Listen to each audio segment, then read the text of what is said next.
Živjo.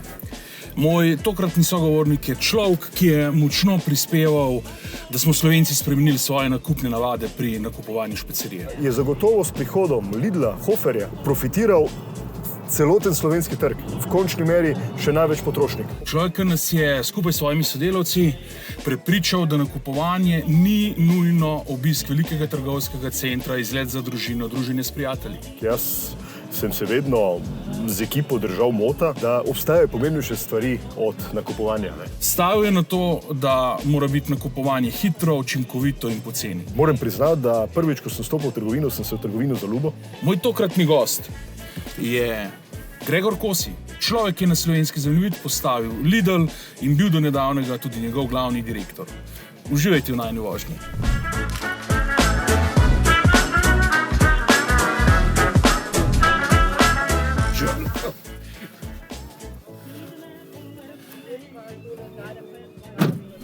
Prvo vprašanje, Gregor, kako bi rad videl, da bi te ljudje prepoznavali? Nimam zdaj neke potrebe po slavi, karkoli, tako da mi neka določena anonimnost kar paše na ta način. Kako pa mi, že sem te jaz predstavil? Veš, da ne vem. Ne.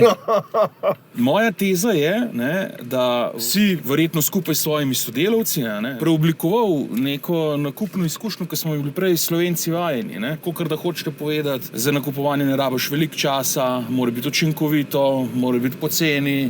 Mogoče malo nenavadna logika, ampak jaz sem se vedno z ekipo držal mota, da obstajajo pomembnejše stvari od nakupovanja. Ker se, družina na mestu naravo odpravi čez vikend v nek shopping center in je to vrhunec vikenda. Zdaj so prepolovili ta vikend. Ja, absolutno, dobro. Kar podpiram načeloma. Ko je 7 dni v tednu obratovala trgovina, Ja. Pa se pa skrajšalo to na 6. Koliko se je to poznalo na prometu?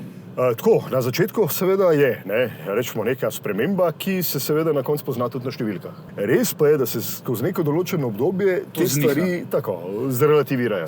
Kjer je bil mogoče mal pomislek je, ali bo zaradi tega, ker en dan v tednu manjka, mogoče prevelik naval. Kaj se bo zdaj dogajalo, recimo v petkih, popoldne, kaj bojo shopping centri mogoče nekje pokali po šivih.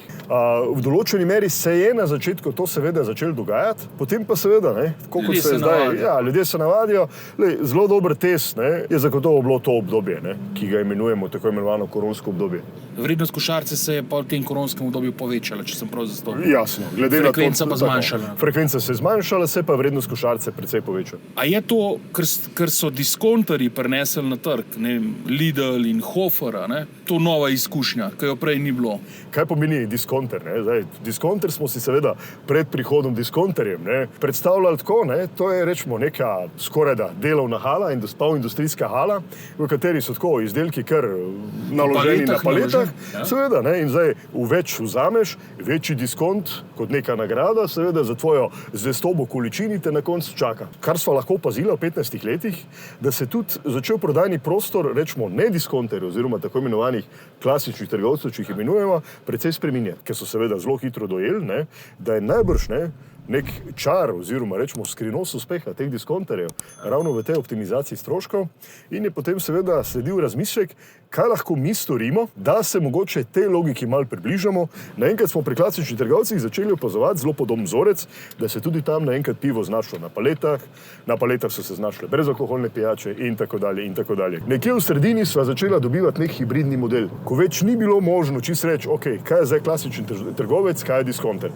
In potem se je začel seveda ta switch v tej logiki, da so se diskonterji začeli tako vse pogosteje imenovati kot sodobni trgovci oziroma trgovci s sodobnim načinom prodaje, ki seveda sledi, rečemo, časovni pod narekovaj stiski, kjer je nakup seveda smiselno in tudi mogoče hitro opraviti. Ja, se pravi, poceni pa hitro. To sta bile dve ključne vrednosti, ki sta preprečevala ljudi. Rečva, ugodne in hitro.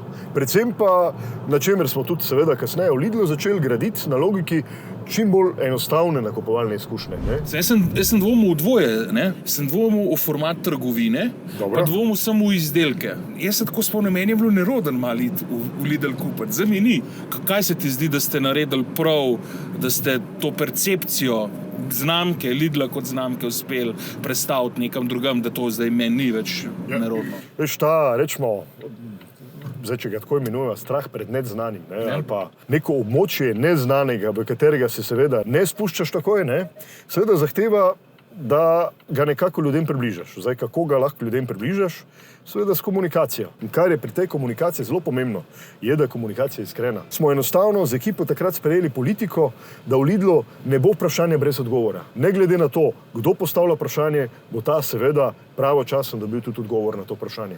Kaj misliš, da je od aktivnosti, ki ste jih počeli, Slovence najbolj prepričalo v kakovost teh izdelkov? Jaz sem vedno že na samem začetku bil prepričan, da bolj kot sama komunikacija, rečemo preko nekih klasičnih kanalov, kot je TV, radio, da bistveno več prinaša, rečemo, neko ustno izročilo. To pomeni neka dobra izkušnja, seveda, ki jo ti deliš z nekom drugim. In mislim, da je to v največji meri prispevalo k temu, da je podjetje doseglo ta uspeh, ki ga je, in ga bo seveda tudi v prihodnje. Ampak kako pa to, da ves ta čas niste več naredili to, da bi vzpostavili direktno komunikacijo preko digitalnih kanalov? Mislim, najbolj boš zelo fasciniran, ampak Slovenci smo tle zelo posebni. V nobeni drugi državi nismo imeli toliko klicev na število prebivalstva, kot jih imamo v Sloveniji. Klicev? Ja. Kdaj pride ta izdelek na polico? Zakaj tega izdelka ni v tej in tej trgovini? Rada bi pohvalila, Majdo iz Lendave. Jaz sem se v nekem določenem trenutku seveda odločil, da si bom enkrat na teden vzel čas in dejansko pogledal popolnoma vse reklamacije, pohvale, pritožbe, kritike, spodbude, ideje in lahko ti sam rečem, zagotovo se zadeva zelo splačala in nas je tudi v veliki meri naredila mogoče malo drugačne od ostalih trgovcev, ker smo veliko teh idej, ki so jih prav kupci dali, smo jih potem tudi uporabili. Kolikšen del tega biznisa je rekel, da je logistika in kolikšen del vse ostalo? Velik del tega, zakaj je Lidl danes toliko uspešen, je to predvsem, rečemo, skrivnost izjemno dovršene logistične mreže. Zdaj malo se igrava z odstotki, ampak lahko bi rekel, Lidl je 50%, trgovec 50% pa logist. Koliko tradicije ima Lidl? Tako, kot korporacija cela? Vse skupaj rečemo, tamle se je zgodba začela s takšno vizijo, kot je danes nekje v 70-ih letih. Hofer je istočasno z vami prišel, ali kako ste? Vi ste malo za njim, ali kako je bilo? Lidl je odprl malo za Hoferjem, ja. A ste bili s Hoferjem na začetku v resnici zavezniki, bolj kot konkurenti? Ne bi rekel. Ne bi. Mislim, mogli ste se boriti zoper iste predpostavke, ki... To drži, ampak, veš, na neki način, rečemo tako, recimo, da sta se Hofer pa Lidl bolj koncentrirala drug na drugega, kot pa na ostale trgovce na trgu. Tle sta si bolj iskala svoj prostor pod soncem. Vi ste se mogli, poleg s tem formatom trgovine, ste se mogli ukvarjati tudi z to, da ste pač ponudbo, produkte, ki so noter, predstavili v eni drugi luči, pa da ste v končni fazi neke znamke, ki so bile trgu totalno nepoznane, pač nekaj naredili. In tukaj se mi zdi, da ste dober tak vsebinski marketing delali. Kar je bila mogoče na začetku, zdaj, če se spet vrnemo na to poimenovanje diskontarjev, njihova velika slabost je danes njihova velika prednost, in to je seveda ponudba svežih izdelkov. Tu sta tako Hofer kot Lidl naredila izjemno spremembo, pa ne samo s tem, da sta dejansko vse stavila na svežino, ampak tudi seveda, da sta se zavedala, da svežina ni svežina, vkolikor seveda ne prihaja tudi iz domačih logov. S Hoferjem in Lidlom so zrasli tudi dobavitelji. Lahko pa rečem, da je zagotovo s prihodom Lidla, Hoferja profitiral celoten slovenski trg in v končni meri še največ potrošnik. A se ti je v vsej tej 15-letni karieri kakšna marketinška kampanja po svoji učinkovitosti, ki ste jih delali, utrnila v spomin? To je bila takrat tista kampanja ob 10. letnici prihoda na trg, ob katerem smo nekako se na nek način želeli zahvaliti potrošniku v smislu, vaše zaupanje je bilo tisto, ki je Lidl, rečemo, popeljalo na tej poti do teh prvih 10 let. Zdaj se spet vračava na tisto, zakaj je toliko pomembno poslušati potrošnika, spremljati njegove ideje, njegova priporočila, tudi nekako razumeti njegovo kritiko, razmisliti, kje lahko svoj poslovni model še nekako optimiraš in da na koncu postaneš nekako še mogoče malo bližji partner, tismu, ki ga nagovarjaš in seveda to je v končni fazi vedno potrošnik. Skozi zgodovino gledano, ko je šel človek nekaj nakupovati, je bilo to druženje. Vi ste prišli, ste to druženje dost prečrtali. Online nakupovanje še bolj črta to druženje. Kaj je po tvojem mnenju naprej. To pomeni next step. Next step, ja. Kva bo nova? 2, 3, Kva bo 4, nova 5 nakupna korakov naprej. izkušnja?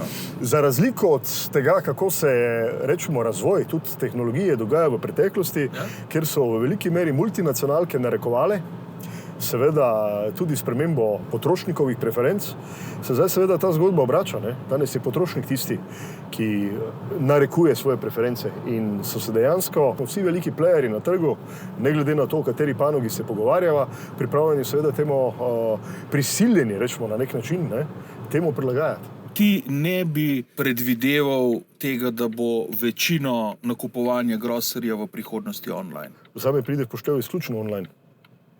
Kaj so po tvojem mnenju ključne stvari, ki bi jih trgovci lahko naredili ta trenutek v sklopu priprave na nakupno izkušnjo prihodnosti? Bolj personalizirana ponudba, ne vem, imaš vegana, ki mu ponujaš danes v letaku, ki ga dobi na svoj domač naslov meso. Jaz mislim, da ima vsak potrošnik ima pravico na neko svojo preferenco in naloga trgovca, ne, sploh tistega, ki ima neko ambicijo, da se zna približati potrošniku, da zna vzpostaviti in kasneje tudi gojiti to zvestobo, ne, ki jo je seveda potrošnik vzpostavil, ne, do samega trgovca. Jaz mislim, da je to tisti del, ki je toliko bolj pomemben in si ga potrošnik seveda vsekakor tudi zasluži. Čisto nič nisva rekla o Gregorju Kosiju mimo Lidla. Ne, ampak vseeno bi me zanimalo, ne vem, kako bi tvoji prijatelji opisali Gregorja Kosija. To boš pa mogel njih vprašati. Jaz sem rekel, da si karateist, da se ukvarjaš še z neko vrsto meditacije, tako sem jaz to zastopil. Kako je Qigong, a nekaj takega. Qigong. Ja, veš pa, to je en del, ki predstavlja neko nežnejšo plat borilnih veščin, čeprav daleč od tega, da bi borilne veščine povezoval, rečemo, z neko grobostjo, kvečjemu z neko življenjsko filozofijo, ki je uporabna praktično na vseh področjih. Jaz mislim, da mi je zelo veliko pomagala tudi pri razumevanju dela, posla, ki sem ga upravljal. Kaj te poti vodijo naprej? Korporacija, podjetništvo, se boš umetnosti po svetu? Dobro, umetnosti se posvečam, ne vem, če so ti tudi to prijatelj slikar tudi, nekaj časa.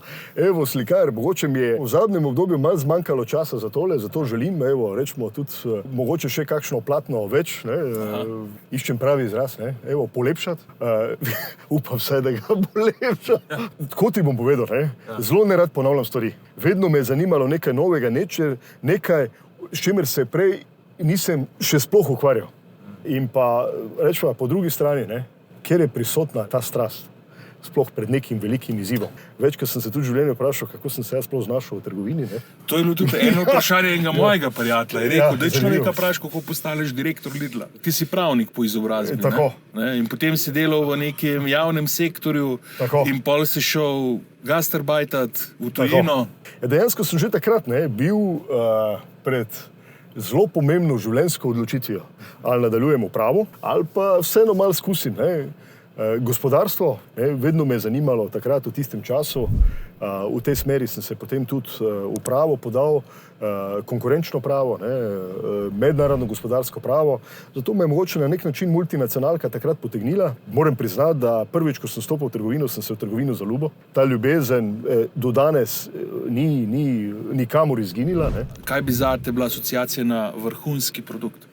Vrhunski produkt je tisto, za kar je potrošnik pripravljen ob 2 ali pa 3 zjutraj čakati pred zaprto štacuno in čaka, gleda na uro, kdaj se štacuna odpre. Kaj pa bi bila tvoja asociacija za vrhunski marketing? Vrhunski marketing je predvsem mora biti pristen in zame je vrhunski marketing je reklama iz ust do ust. Ta pozitivna izkušnja, ki si pripravljen z nekom drugim deliti. Kaj bi pa bila tvoja asociacija na zadovoljno stranko?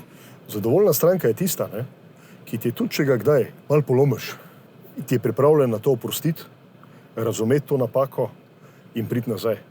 Gregor, a si zmožen z enim stavkom povedati, kaj je tvoj dream business? Ne glede na to, ali se na koncu ukvarjaš s prodajo žemelc ali pa s prodajo vijakov. Pomembno je, kako to počneš.